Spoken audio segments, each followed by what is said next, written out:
بسم اللہ الرحمن الرحیم۔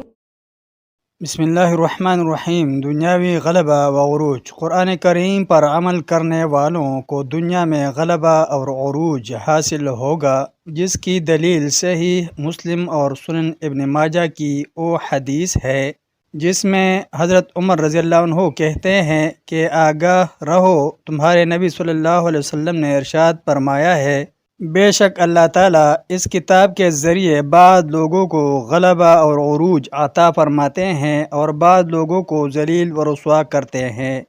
دنیا میں عزت و عروج اور غلبہ کا وعدہ قرآن مجید کو مضبوطی سے تھامنے اور اس پر عمل کرنے سے مشروط ہے۔ آج اگر ہم دنیا میں مغلوب و بے توقیر ہیں تو اس کی وجہ یہ ہے کہ ہم نے قرآن مجید کو ترک کر دیا ہے۔ ہمارا معاشرہ ایمان، نیکی، تقوی، امانت، دیانت، صداقت اور شجاعت کی بجائے شرک، بدعات، ظلم، بے رحمی، قتل و غارت، لوٹ کھسوٹ، اغوا، شراب، زنا، جوا، فحاشی، بے حیائی، بد امنی اور بدحالی میں مبتلا ہے۔ تو اس کی وجہ بھی یہی ہے کہ ہم نے قرآن مجید کو ترک کر دیا ہے۔ بقول حکیم الامت علامہ اقبال، وہ زمانے میں معزز تھے مسلمان ہو کر اور تم خوار ہوئے تارک قرآن ہو کر۔